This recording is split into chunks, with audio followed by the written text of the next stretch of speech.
Margot finit à peine de parler qu'un courant d'air froid leur glace les jambes. Un grincement, suivi d'un claquement métallique, résonne derrière eux. La lourde porte en fer s'est ouverte et s'est refermée. Instinctivement, ils se plaquent tous contre le mur. Une ombre indistincte s'avance dans l'obscurité.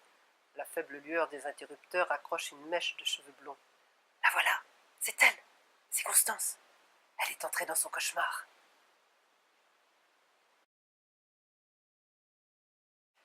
Les quatre personnages principaux sont quatre copains qui sont ensemble dans la même classe de 6e du même collège.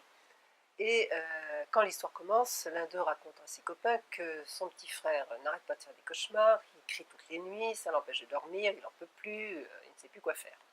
Et donc l'une des filles lui dit « Oh, mais moi j'ai lu une histoire des Inuits ou des Indiens, je ne sais plus, ils avaient des personnages qui savaient s'introduire dans les rêves des autres et puis qui pouvaient justement effacer les cauchemars. » Il dit « Oui, bon, bah, ça c'est des légendes. » Non, non, non, c'était vrai. Et puis, mais ils avaient un passeur pour rentrer dans ses rêves, un animal, un nyctalope. Une des filles a effectivement un chat et elle est persuadée que ce chat a des dons très particuliers. Et donc elle en parle au chat, qui l'écoute avec beaucoup d'intérêt. Et il va s'avérer que ce chat est effectivement un passeur.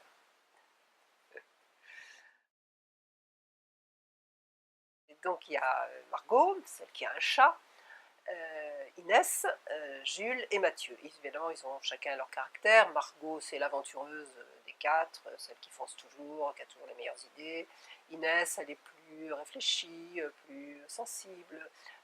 Mathieu, c'est le sérieux qui cherche toujours les renseignements sur Internet, etc. Et puis Jules, ben, c'est le trouillard.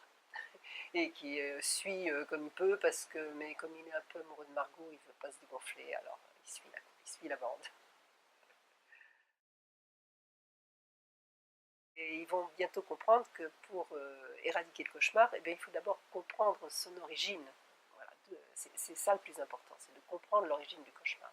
Moi qui aime beaucoup le fantastique, je n'ai pas pu échapper au thème toujours un petit peu plus grave, pas seulement du ouf et moi peur, ça tourne toujours autour de la peur de la mort, autour de la culpabilité, autour des peurs diverses qu'on peut avoir.